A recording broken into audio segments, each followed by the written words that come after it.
بسم اللہ الرحمن الرحیم۔ السلام علیکم ورحمۃ اللہ وبرکاتہ۔ دوستو، ناول ہم سفر کے سیزن نمبر 2 اور ایپیسوڈ نمبر 9 میں خوش آمدید۔ ایک ہاتھ پیٹ پر رکھے دوسرے ہاتھ کو جھٹکتے ہوئے ہنسی کو کنٹرول کرنے کی کوشش کر رہی تھی۔ اسٹال والے نے آواز دے کر اسے اس جادوئی لمحے سے باہر نکالا۔ ساحر نے اس کی جانب رخ کیا۔ اس نے ساحر کو پانی پیش کیا۔ اس نے اس پانی کو بڑی مشکوک نظروں سے دیکھا اور بنا کچھ کہے گاڑی کی ونڈو سے ہاتھ ڈال کر بوتل نکالی اور پینے لگا۔ یہ دیکھ کر عائشہ کی رکتی ہوئی ہنسی دوبارہ شروع ہو گئی۔ ساحر پیسے دے کر گاڑی میں آ کر بیٹھ گیا اور اسے بھی آنے کا اشارہ کیا۔ وہ اپنی ہنسی بمشکل دباتی ہوئی آ گئی۔ وہ اب بھی بار بار اس کی جانب دیکھ کر اندر ہی اندر ہنس رہی تھی۔ اتنا مضبوط فائٹر جیسی باڈی والا آدمی اور ایک پانی پوری سے اس طرح بے حال ہو گیا تھا۔ مجھے یہ سب کھانے کی عادت نہیں ہے، اس لیے وہ کچھ شرمندہ سا بولا۔ عائشہ کی ہنسی چھوٹ گئی۔ اب اس میں اتنا بھی ہنسنے کی کیا ضرورت ہے؟ لہجہ ایک دم دھیما تھا۔ یہ میری زندگی کا سب سے یادگار دن ہے۔ میں یہ دن کبھی نہیں بھول پاؤں گی۔ بھول تو میں بھی نہیں پاؤں گا۔ آج پہلی بار اپنے دل کو محسوس کیا ہے۔ وہ بھی اس کی جانب دیکھتے ہوئے سوچنے لگا۔ وہ سارا وقت اسی الجھن میں رہا کہ اسے آخر کیا ہو گیا تھا۔ اس نے عائشہ کو اس کی مرضی سے ڈھیر ساری شاپنگ کروا دی۔ اس نے اپنے ساتھ دادی کے لیے بھی کافی کچھ لیا۔ وہ جہاں بھی جاتے انہیں خاص اہمیت دی جاتی اور یہ ساحر کی موجودگی کا اثر تھا۔ گھر آ کر اس نے دادی کو بھی ہنستے ہنستے پانی پوری کا سارا واقعہ سنایا۔ ساحر نے کچھ بھی ری ایکٹ نہیں کیا۔ وہ خاموشی سے روم میں آ گیا اور کوٹ اتار کر کرسی پر ڈالا اور کف کے بٹن کھولتے ہوئے واش روم کی جانب بڑھ گیا۔ کتنی دیر تک وہ اسی جادوئی لمحے کے متعلق سوچتا رہا۔ اس سوچ نے اسے پریشان کر رکھا تھا، کیونکہ وہ جانتا تھا اگر وہ عائشہ اس کی یہ تبدیلی نوٹ کرے گی تو وہ بہت برا ری ایکٹ کرے گی۔ اس لیے وہ اسٹڈی روم میں آ کر سو گیا۔ صبح اسے جلدی گھر سے نکلنا تھا، اس لیے وہ روم میں آ گیا۔ عائشہ اس وقت دادی کے ساتھ باہر گئی ہوتی تھی، لیکن وہ آج گھر پر ہی تھی اور بیڈ پر بیٹھی پڑھنے میں بزی تھی۔ ساحر کو دیکھ کر سر گھٹنوں پر رکھ لیا۔ ساحر پریشان ہو کر رہ گیا۔ اگر پوچھوں گا کیوں رو رہی ہے تو وہ واویلا مچا دے گی۔ پھر وہی کہے گی میں کون ہوتا ہوں، یہ لڑکی میری سمجھ کے بالکل باہر ہے۔ وہ یہ سب سوچ کر اپنا لیپ ٹاپ لیے صوفے پر آ گیا، لیکن دھیان اب بھی وہیں تھا۔ بیچ بیچ میں اسے دیکھ لیتا۔ یہ روتی ہے تو مجھے اتنا برا کیوں لگتا ہے؟ کیوں میں اس کے رونے کو اتنا فیل کر رہا ہوں؟ اس نے عائشہ کی جانب دیکھا۔ اس کا ایک ہاتھ پیٹ پر تھا، مطلب شاید اسے پیٹ میں درد ہو رہا تھا اور وہ خود کو مزید روک نہیں پایا۔ اگر تمہاری طبیعت ٹھیک نہیں ہے تو ڈاکٹر کو بلاؤں کیا؟ عائشہ نے سرخ ہوتی آنکھوں سے اسے حیرت سے دیکھا اور اگلے ہی لمحے حیرت ناگواری میں بدل گئی۔ اس نے فوراً منہ پھیر لیا۔ ساحر کو اس کی حرکت پر بہت غصہ آیا۔ ایک کام کرو، تم نہ بیان کر کے رویا کرو، مثلاً ہائے اللہ یہ ہو گیا، ہائے اللہ وہ ہو گیا۔ پریشان ہو جاتا ہوں میں۔ کم سے کم آدمی کو پتہ تو چلے کہ کس وجہ سے رو رہی ہو۔ عائشہ نے اسے غور سے دیکھا۔ تمہیں میرے لیے پریشان ہونے کی کوئی ضرورت نہیں ہے۔ اپنے کام سے کام رکھو، سمجھے؟ مجھے تم سے سخت نفرت ہے۔ ساحر کو اس کی بات پر بے حد غصہ آیا۔ تمہاری اطلاع کے لیے بتا دوں، مجھے کوئی فرق نہیں پڑتا تم مرو یا جیو، میں صرف اپنی دادی کے لیے پریشان ہوں۔ انہیں تکلیف نہ ہو اس لیے تم جیسی لڑاکو لڑکی سے بات کرنا پڑتی ہے جو ہر بات میں بس لڑنے کے بہانے ڈھونڈتی ہے۔ میں تمہارے منہ نہیں لگنا چاہتی، اس لیے میں بھی تمہیں منہ نہیں لگانا چاہتا۔ ساحر فوراً اس کی بات کاٹ کر بولا۔ عائشہ کو اس جواب کی بالکل امید نہیں تھی، اس لیے خاموش ہو کر رہ گئی۔ وہ بھی اسے اگنور کرتے ہوئے باہر نکل گیا۔ روزانہ اس کے کالج سے باہر نکلنے سے پہلے ساحر گاڑی لیے موجود ہوتا تھا، لیکن آج وہ اب تک نہیں آیا تھا۔ اس نے 5 منٹ تک ادھر ادھر نظر دوڑائی، لیکن وہ کہیں نظر نہیں آیا۔ وہ کالج سے منسلک ریسٹورانٹ میں آ گئی تاکہ اس کے آنے تک کچھ کھا لے۔ وہ دروازے سے اندر داخل ہوئی تھی کہ ایک بھاری بھرکم آدمی نے سامنے آ کر اس کا راستہ روک لیا اور مکروہ ہنسی ہنستے ہوئے اسے گھورنے لگا۔ یہ کیا بدتمیزی ہے، راستہ چھوڑو! غصے سے کہہ کر وہ سائیڈ سے نکلنے لگی، لیکن اب دوسرے نے اس کا راستہ روک لیا۔ ان کا پورا گروپ ہنس ہنس کر مزے لے رہا تھا۔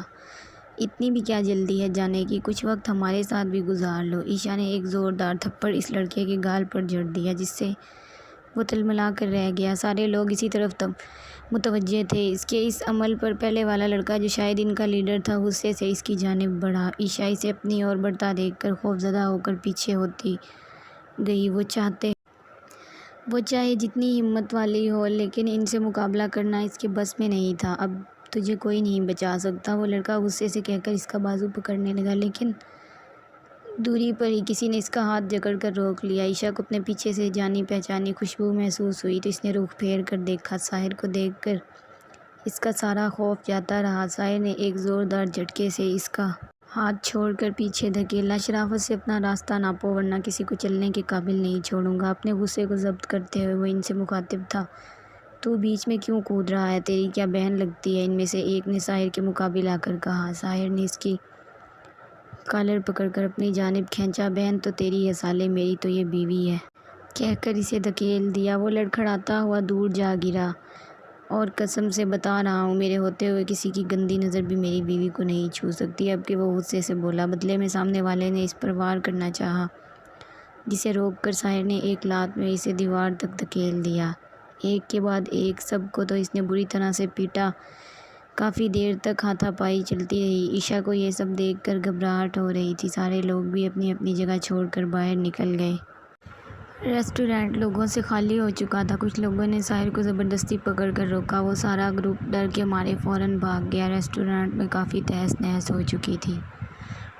کئی کرسیاں اور ٹیبل ٹوٹ کر بکھرے پڑے تھے۔ ساحر نے خود کو چھڑا کر اپنا غصہ کنٹرول کیا اور عشا کی کلائی پکڑ کر اسے باہر لے آیا۔ ڈرائیونگ سیٹ پر بیٹھ کر گاڑی سٹارٹ کی اور خاموشی سے ڈرائیو کرتا رہا۔ عشا بار بار اسے ہی دیکھتی رہی۔ اس نے دادی سے کئی بار سنا تھا کہ وہ غصے کا بہت تیز ہے، لیکن آج اس کا یہ روپ دیکھ کر وہ خود بھی ڈر گئی تھی۔ اس کے بال پسینے سے بھیگ کر بکھر گئے تھے، آنکھیں سرخ ہو رہی تھیں، سفید بے داغ شرٹ پسینے سے پوری بھیگ چکی تھی۔ اس کی نظر ساحر کے اسٹیئرنگ پر رکھے ہاتھ پر پڑی، جو کافی زخمی ہو چکا تھا اور اس سے اب بھی خون بہہ رہا تھا۔ گاڑی میں فرسٹ ایڈ نہیں ہے کیا؟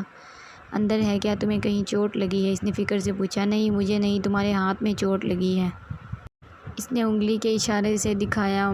معمولی سی ہے، اسے بھی اب پتہ چلا تھا۔ نہیں معمولی سی نہیں ہے، بہت خون بہہ رہا ہے، ہاتھ دکھاؤ۔ نہیں رہنے دو۔ اس کے انکار پر عشا نے خود ہی اس کا ہاتھ اپنے ہاتھ میں لے لیا اور کاٹن سے خون صاف کر کے دوائی لگا دی۔ ایک بات پوچھوں تم سے؟ گاڑی کی سپیڈ سلو کر کے ایک ہاتھ میں اسٹیئرنگ سنبھالے وہ اسے ہی دیکھ رہا تھا۔ پوچھو۔ وہ اس سے پوچھنا چاہتا تھا کہ اس وقت میں تمہارا کون ہوں جو یوں حق جتا کر پٹی کر رہی ہو، لیکن پھر کچھ سوچ کر بات بدل دی۔ یہ مہربانی کس لیے؟ تمہاری جگہ کوئی بھی ہوتا نا تو میں بھی یہی کرتی، لیکن مجھے ایسا نہیں لگتا۔ وہ اتنے دھیمے بولا کہ وہ سمجھ نہیں پائی۔ ہاتھ روک کر اسے دیکھا۔ وہ اسے ہی دیکھ رہا تھا، کچھ تھا اس کی آنکھوں میں۔ عشا نے گھبرا کر نظر پھیر لی، کچھ بولی نہیں۔ پٹی بند گئی تو ساحر نے ہاتھ واپس کھینچ لیا۔ عشا نے سامان باکس میں رکھ کر باکس اندر رکھ دیا۔ کچھ دیر دونوں کے درمیان خاموشی رہی۔ ان بدماشوں سے الجھنے کی کیا ضرورت تھی؟ پولیس میں رپورٹ کر دیتے۔ اگر انہوں نے تمہیں دوبارہ کچھ نقصان پہنچایا تو میں اتنا بزدل نہیں ہوں جو میرے سامنے کوئی ایسی حرکت کرے اور میں پولیس کے انتظار میں تماشا دیکھتا رہوں۔ عشا کچھ نہیں بولی۔ دونوں گھر پہنچے۔ دادی ان کے دیر سے آنے پر پریشان کھڑی تھی۔ دادی کو کچھ مت بتانا۔ ساحر نے آگے بڑھتے ہوئے اس کے نزدیک سرگوشی کی۔ اس نے سر اس بات میں ہلا دیا۔ کہاں رہ گئے تھے تم دونوں؟ دادو گاڑی خراب ہو گئی تھی اس لیے لیٹ ہو گیا۔ یہ تمہارے ہاتھ کو کیا ہوا؟ کیا کسی سے لڑ جھگڑ کر آئے ہو؟ نہیں دادو، آفس میں گلاس ٹوٹ گیا تھا اس لیے چوٹ لگ گئی۔ اچھا مجھے کام ہے اس لیے میں بعد میں بات کرتا ہوں آپ سے۔ دادی کے سوالوں سے بچنے کے لیے وہ فوراً اپنے روم میں آ گیا۔ 10 منٹ میں کپڑے بدلے فریش ہو کر نیچے آیا۔ دادی کے لاکھ کہنے کے باوجود بنا کھانا کھائے ہی چلا گیا۔ ساحر ناشتہ کرتے بار بار اسے ہی دیکھ رہا تھا، جو دادی سے باتیں زیادہ کر رہی تھی اور ناشتہ کم کر رہی تھی۔ یہ مجھ سے کبھی سیدھے منہ بات تک نہیں کرتی، ہر بات پر جھگڑنے لگتی ہے، سامنے ہونے پر بھی نظر انداز کرتی ہے۔ انسلٹ ہونے کے بعد بھی میں اسے مخاطب کرتا ہوں، اسے ہی دیکھنا چاہتا ہوں۔ ایسا کیوں ہو رہا ہے میرے ساتھ؟ اس لڑکی میں کچھ تو ایسا ہے جو مجھے اپنی جانب کھینچتا ہے۔ شاید اس لیے کیونکہ اس میں وہ بات ہے جو ساحر خان کی بیوی میں ہونی چاہیے۔ وہ اپنی سوچ پر مسکرا کر رہ گیا۔ تبھی عمران آ گیا۔ اس نے دادی کو جھک کر سلام کیا۔ انہوں نے اس کی پیشانی چوم کر اسے دعائیں دیں۔ عشا کے سلام کا جواب دے کر اس کے بال جھنجھوڑتے ہوئے ساحر کو نظر انداز کر کے پاس والی کرسی پر بیٹھ گیا اور سینڈوچ بن کر کھانے لگا۔ ساحر اسے دیکھتا ہی رہ گیا۔ بے شرم آدمی، کسی کے پوچھنے کا انتظار تو کر لیا کر، آتے ہی بھوکے قیدیوں کی طرح شروع ہو گیا۔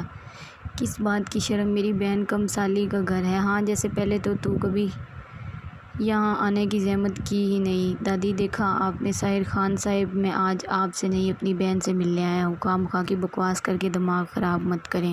ساحر نے گلاس میں جوس ڈالا۔ عمران نے فوراً اٹھا کر منہ سے لگا لیا۔ راکش کہیں کہ وہ میرا تھا، دوستی میں کیا تیرا کیا میرا یار۔ وہ سر ہلا کر رہ گیا۔ بھابھی کو ساتھ کیوں نہیں لایا؟ تیرے پاگل پن پر کچھ کنٹرول رہتا وہ گئی ہے اپنے مائکے۔ کیا کر دیا تم نے جو روٹ کر مائکے چلی گئی؟ دادی نے پوچھا۔ میں نے کچھ نہیں کیا دادی، ڈاکٹر نے اسے آرام کرنے کو کہا ہے اس لیے گئی ہے۔ کیوں، کیا آپی کی طبیعت خراب ہے؟ ہاں، کیونکہ گڈ نیوز ہے، وہ رکتے ہوئے بولا۔ کیا آپ سچ کہہ رہے ہیں بھائی جان؟ میں نے کبھی جھوٹ بولا ہے کیا issue? I am so happy بھائی جان۔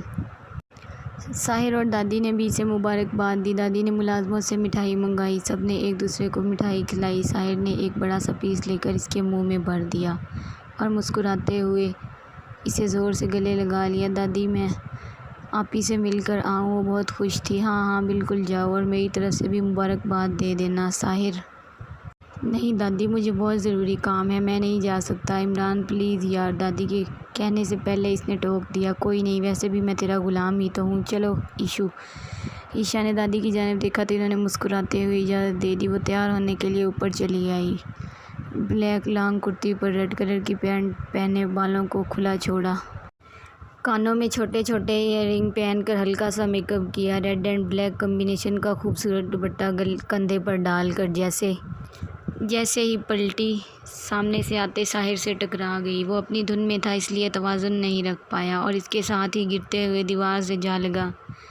عشا اس کے اتنے قریب ہونے پر گھبرا گئی۔ اس کا قد ساحر کے کندھے کے نیچے تک ہی تھا، وہ اس کے اتنے قریب تھی کہ آسانی سے اس کی دھڑکن سن سکتی تھی۔ اس کے پرفیوم کی خوشبو ایک الگ احساس جگا رہی تھی۔ اس نے سر اٹھا کر دیکھا، ساحر اسے ہی دیکھ رہا تھا۔ کچھ تھا جو اس نے گھبرا کر پلکیں جھکا لی۔ ساحر کو اس کی یہ ادا دل میں اترتی محسوس ہوئی۔ وہ بے خود سا بس اس کی جھکی پلکوں کو دیکھتا رہا۔ عشا دھیرے سے اس سے دور ہوئی۔ ساحر بھی خود کو سنبھال کر سیدھا ہو گیا۔ Are you okay? وہ بس اس بات میں سر ہلا کر باہر نکل گئی۔ گھر آ کر وہ سب سے پہلے علیشا سے زبردست گلے مل کر اسے مبارکباد دی۔ تبھی اسے پتہ چلا کہ ایک نہیں دو خوشخبریاں اس کی منتظر تھیں۔ اتنا سنتے ہی وہ چیختے ہوئے فائزہ کی جانب بڑھی اور اسے گلے لگا کر پورا گھما دیا، اور وہ بس عشا عشا کرتی رہ گئی۔ اس کے بعد عشا نے امی ابو کو کھینچ کر ان کے گرد گھومتے ہوئے ڈانس شروع کر دیا۔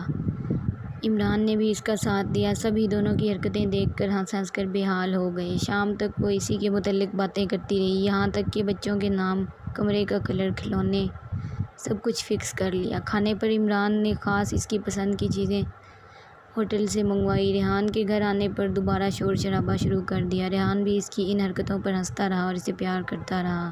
امی نے دل ہی دل میں اس کی نظر اتاری۔ سب کو ایک خوبصورت دن دے کر وہ ریحان کے ہمراہ واپس اپنی دنیا میں آ گئی۔ ریحان دادی اور ساحر کو سلام دعا کر کے چلا گیا کیونکہ بہت دیر ہو چکی تھی۔ اس کے جانے کے بعد عشا ہنس ہنس کر دادی کو سارے دن کا قصہ سناتی رہی۔ اسے اتنا خوش دیکھ کر دادی نے اس کی بلائیں لے لیں۔ کچھ دوری پر بیٹھا ساحر بنا پلک جھپکائے اسی کو دیکھ رہا تھا۔ عشا کی اس پر نظر پڑی تو اسے اپنی جانب دیکھتے پا کر عجیب سی الجھن ہونے لگی۔ وہ دادی کو لیے روم میں آ گئی۔ ہنس ہنس کر اس کا پیٹ درد کرنے لگا تھا۔ وہ آج واقعی بہت خوش تھی۔ اس نے فیصلہ کیا کہ وہ عشا سے بات کرے گا، اس شادی کو ایک موقع دے، پچھلا سب کچھ بھول کر نئے سرے سے سوچ کر دیکھے۔ اور یہی سوچ کر وہ روم میں آیا۔ عشا ڈریسنگ ٹیبل کے سامنے کھڑی اپنے ایئر رنگ کانوں سے نکال رہی تھی۔ غیر محسوس طور پر وہ ساحر کے متعلق سوچ رہی تھی۔ وہ ناشتے کے وقت بھی محسوس کر چکی تھی کہ وہ اسے ہی دیکھ رہا ہے، اور جب وہ اس کے قریب تھی اس کی آنکھوں میں کیا تھا وہ سمجھ نہیں پائی۔ اتنے دن میں بھی وہ اس بات سے بے فکر تھی، لیکن آج جانے کیوں اس کا دل گھبرا رہا تھا۔ موبائل بجنے لگا۔ کسی نئے نمبر سے میسج تھا۔ اس نے اوپن کیا تو کچھ تصویریں تھیں جنہوں نے آگ پر تیل کا کام کیا، جس سے اس کی دن بھر کی ساری خوشی خاک ہو گئی تھی۔ وہ منہ پر ہاتھ رکھے بے یقینی سے ایک کے بعد ایک تصویر کو دیکھنے لگی۔ اس کا سارا جسم ٹھنڈا ہو رہا تھا، آنکھیں خوف اور غصے سے لال انگارہ ہو رہی تھی۔ عشا! آج پہلی بار اس نے عشا کو اس کے نام سے پکارا تھا، بے حد نرمی سے۔ عشا نے آئینے میں ہی اسے غصے بھری نظروں سے دیکھا۔ عشا، مجھے تم سے کچھ بات کرنی ہے۔ صوفے پر بیٹھتے ہوئے اس کی جانب دیکھے بنا ہی کہنے لگا، کتنی بار کہہ چکی ہوں تم سے، مجھے تم سے کوئی بات نہیں کرنی ہے، نہ ہی میں تمہیں سننا چاہتی ہوں۔ اتنی بار کہنے کے باوجود سمجھ کیوں نہیں آتا تمہیں؟ تم مجھے میرے حال پر کیوں نہیں چھوڑ دیتے؟ میں تم سے ریکویسٹ کرتی ہوں مجھے پریشان مت کرو۔ وہ جو پہلے ہی بھری بیٹھی تھی غصہ اتارنے کا جیسے موقع مل گیا۔ ساحر اسے حیرت سے دیکھتا ہی رہ گیا۔ غصہ کنٹرول کرتے ہوئے اٹھ کر اس کے مقابل آ گیا۔ تم ہر بات پر اتنا اوور ریئیکٹ کیوں کرتی ہو؟ میں صرف بات کر رہا تھا تم سے۔ تم میں اتنی بھی تمیز نہیں ہے کہ کیا کوئی کچھ کہہ رہا ہے تو سن لو؟ پہلے ہی پاگلوں جیسا بیہیو کرنے کی کیا ضرورت ہے؟ آخر تمہاری پرابلم کیا ہے یار؟ میری پرابلم تم ہو۔ میں تم سے نفرت کرتی ہوں۔ تم سوچ بھی نہیں سکتے اتنی نفرت کیونکہ تم انتہائی قسم کے ذلیل اور گرے ہوئے انسان ہو۔ عیشا غصے سے دھاڑتے ہوئے اس نے مارنے کے لیے ہاتھ اٹھایا لیکن ایک بار پھر بیچ میں ہی روک کر عیشا کو دیکھا اور ہاتھ سے اپنی پیشانی کو مضبوطی سے پکڑ کر آنکھیں بند کی۔ گہری سانس لے کر اپنا غصہ کنٹرول کرنے کی کوشش کی۔ جب آنکھیں کھولیں تو ضبط سے سرخ ہو رہی تھی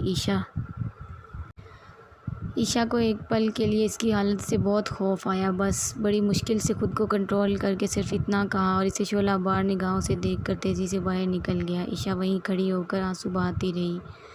اس نے ساحر کی کیفیت کا جو مطلب لیا تھا اس سے کئی زیادہ وجہ وہ تصویریں تھیں جن کے مطابق یہ غصہ ہر طرح سے جائز تھا۔ ساری رات ساحر نے اسٹڈی میں جاگ کر گزاری۔ وہ کبھی کسی کی اتنی بدتمیزی برداشت کرنے والوں میں سے نہیں تھا لیکن عیشا کے معاملے میں وہ صرف دل سے کام لیتا تھا۔ اپنی سوسائٹی میں وہ ہر لڑکی کی دلی خواہش تھا لیکن اس نے کبھی کسی لڑکی کے لیے اپنے دل میں کوئی جذبہ محسوس نہیں کیا تھا۔ جبکہ عیشا کے اتنے نفرت کرنے کے باوجود وہ ہر وقت اسے اپنے سامنے دیکھنا چاہتا تھا۔ جب اسے روتے دیکھتا تو من کرتا اسے سینے سے لگا کر اس کے سارے آنسو اپنے اندر اتار لے۔ اس کی ہنسی سے اسے اپنی روح تک سکون محسوس ہوتا تھا۔ پہلے تو اس نے اسے ایک وقتی کشش سمجھ کر نظر انداز کرنے کی کوشش کی لیکن ہر وقت کی بے چینی اور دل کی کیفیت سے مجبور ہو کر اس نے خود سے یہ اعتراف کر لیا کہ وہ عیشا سے محبت کرنے لگا ہے۔ وہ عیشا سے صرف اتنا وقت چاہتا تھا کہ وہ اسے اپنی محبت کا یقین دلا سکے لیکن عیشا کے دل و دماغ پر غلط فہمی کا پردہ تھا۔ وہ ساحر کو ایک بد کردار شخص سمجھ رہی تھی۔ جاری ہے دوستو، اگر آپ ہمارے چینل پر نئے ہیں تو چینل کو لازمی سبسکرائب کریں اور ساتھ میں لگی گھنٹی کے بٹن کو بھی ضرور دبائیں۔ ویڈیو اچھی لگے تو اسے لائک بھی لازمی کریں اور اپنے دوستوں کے ساتھ شیئر بھی۔ شکریہ۔